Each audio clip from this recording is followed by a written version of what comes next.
Tutangodbhavodmesi jiveti shatta japan mantramisho muda jikrate pan jagadbharabhyo jagannatha devyaham kirito jvalebhyo namo mastakevyaham. Here Shankaracharya is describing praying to the six heads. Here he addresses the six heads as the mastakas. Where do we hear this word mastaka usually? In slokams of Ganesha, we hear this word mastakam.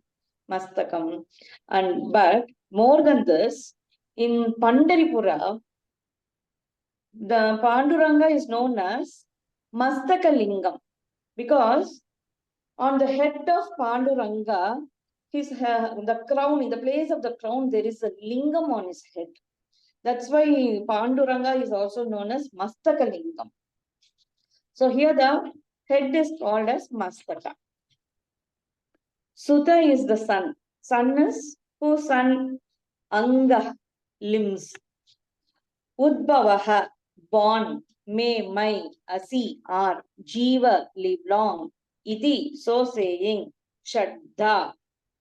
Shiva is repeating this 6 times. Why is he repeating this 6 times? Usually, once a child is born, there are so many samskaras to be followed. But now we have cut short so many samskaras and we follow mainly only the 16 samskaras. Out of these 16 samskaras, one of the samskara is Namakarana, which is done on the 11th day of the birth of a child. During this time, what we do is, the father will take the child in his hand. He will keep his nose on the child's head, and he'll keep repeating the mantras what the Purohit says. So this is the ritual that is usually followed. So the same thing has been followed by Shiva also when Shanmukha was born. And how he says this mantra is, Shiva says this mantra to Shanmukha. I'm referring from some different place. It is Angadangatsa Sravi Hrudayadadi Jayase Pranante Pranena Sandadhami Jiva Me Yavadayusham. It means your limbs are born from my every limb. Your heart is born from my heart. Your life breath is because of my life breath. Live long prosperously till whatever is prescribed lifespan time for men.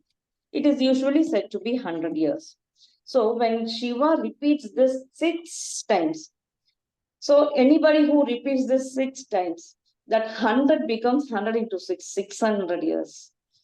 So already we would have got some blessings and taken this birth, and we will have some span of life. Then when such kind of blessings come, the span of life extends as our blessings are increased. So Japan is chanting, mantram is mantra, Isha, Shiva, Muda is with happiness. Digrate, he smells, Yan, those heads. While chanting this mantra, Shiva is smelling the head of Shanmuga with all joy and happiness. Jagat is universe, Bhara is weight, Brudbayaha is bearing. Again, Jagat is the universe, Natha is Lord. Tebyaha are those heads. Usually, Jagannatha means Lord of the universe. We refer Jagannatha to Vishnu, but here we are using this to refer to Subramanya, because those 6 heads are bearing the weight of all the universes for which you are the Lord. So says Shankaracharya.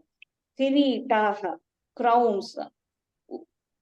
Ujvalebhyaha, shining. Namo is we are praying. Mastakebhyaha, to your heads. So These 6 heads are beautifully having the crowned with bejeweled crowns, which bear the responsibility of the universe that, that are kissed by Shiva while repeating the 6 times the mantra in form of blessings. So Adi Shankaracharya says, I am worshipping those heads which are kissed by Lord Shiva, and they are all bejeweled crowned. Such a head I am praying. So he is describing Lord Shanmuga in such a form. Okay? Yes.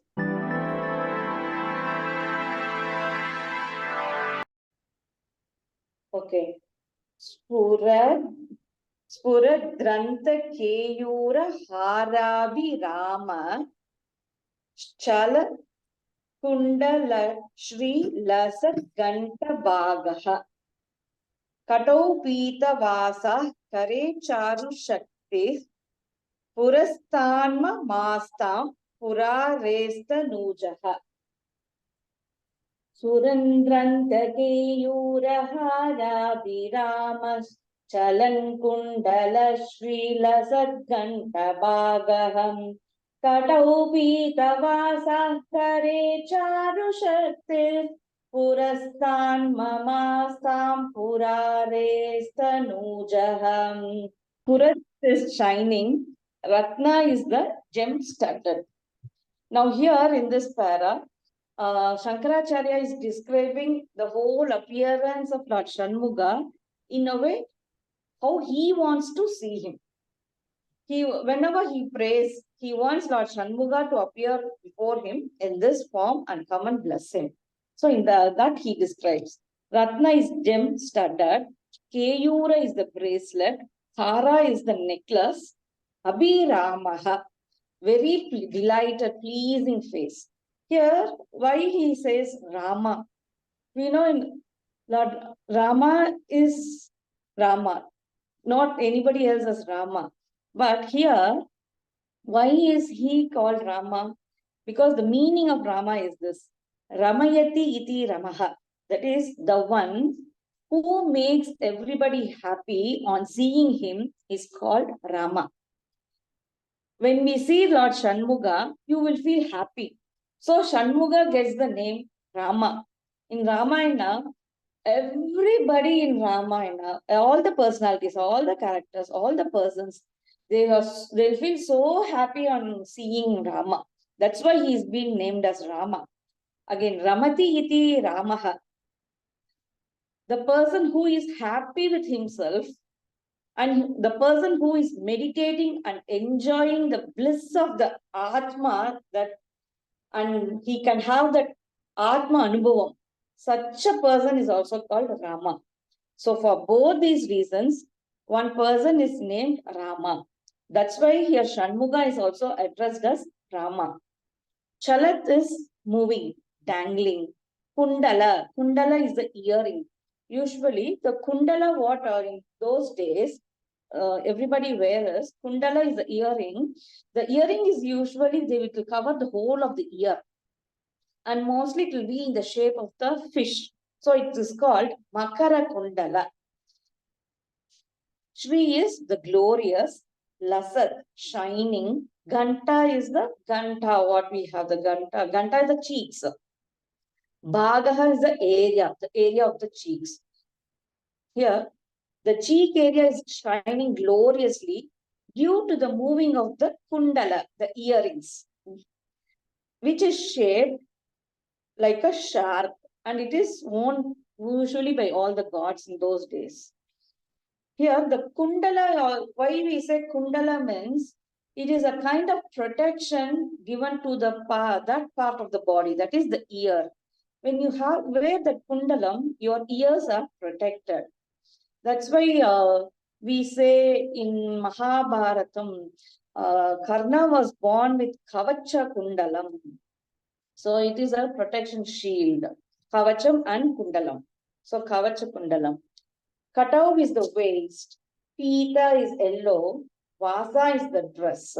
So he wants Lord Shanmuga to wear a yellow color dress, usually to be a silk cloth around his waist. Kare in the hand, Charu the beautiful, Shakti he is the spear. We call it as veil. So wearing yellow dress on the waist and holding the beautiful veil in the hand, please give me your darshan. Purastat, in front of Mama, my Astam, present yourself.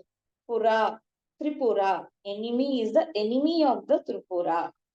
Tanujaha, the sun. Lord Shiva is the enemy of Tripura, and he is the son of that enemy. So he's called Tanujaha, is the son of the Purare.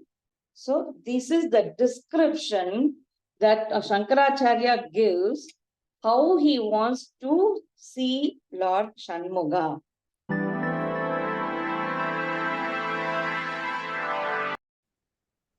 Ihaya hivatseti hastan prasarya Vayapyadarachakkare maturangat samutpadyatatam shrayantam kumaram harashrittagatram bhaje balamurtim.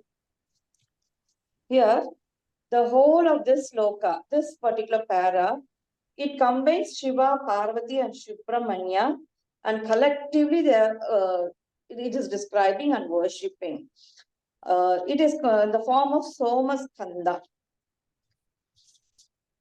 Iha is here, Ayahi is come, Vatsa is the child, Iti, so saying, Hastan, hands, Prasarya, extending. Here Shiva extends his hands and calls out to Subramanya affectionately, oh dear child, come. So as soon as he hears that, Shanmuga runs into the hands of his father, and his father is embracing the child. So this incident is described in the whole of this stanza.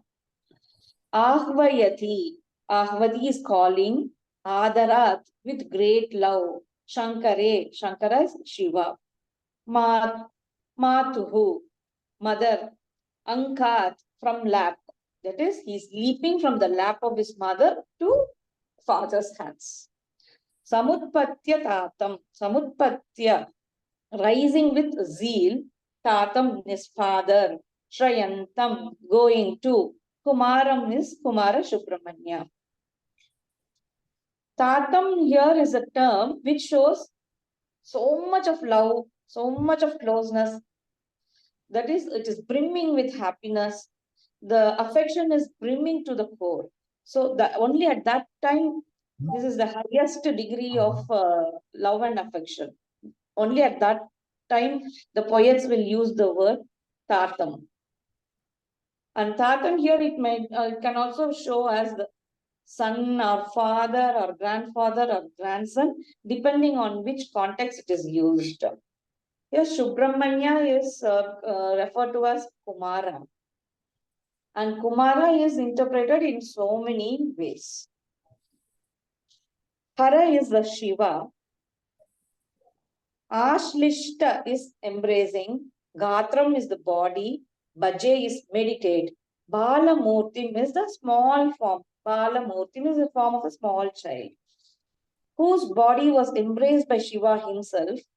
I meditate on that child form of Subramanya. Here the Subramanya is described as Balamurga. Bala is a small one, little child. Okay. Reaching someone by minds is called bhajanam.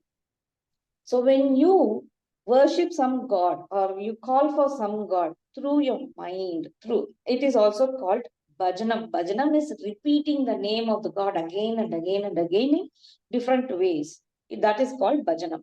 I worship the Balamurti in my mind. So such a small child, such a playful, lovely child, who is with the family, with his parents, happily and lovely, all the three. So such a child, I am recollecting him in my mind and praying. So here, Adi Shankaracharya, till now he was describing the the huge form of Subramanya. That is 6 heads and 6 arms and 12 pairs of 12 eyes and 6 pairs of eyes, etc. But here he makes it a small, playful child. Here, when you embrace why the hugging of the child is given importance is, when Shiva is hugging his child, the grace of all the Shiva, that is, when the father is hugging the child, some of the punya, the divinity that is in the father or the mother reaches the child, because this hugging is done with lot of love. It comes spontaneously, not by thinking. It comes spontaneously. So such a hug will definitely get, this is also a kind of blessings. When we bend and touch the elder's legs, that time also some kind of blessings is passed to the person who is touching the leg. When somebody is hugging somebody with lot of love and affection, a different kind of love is blessings is transferred. And again, here it also describes, usually mothers hug the children, the fathers don't do that. Well, until the certain age alone they do that. After the certain age they don't do. Here it is described, please hug, because even when the children grow up, there should be an affectionate hug from all the family members to each other.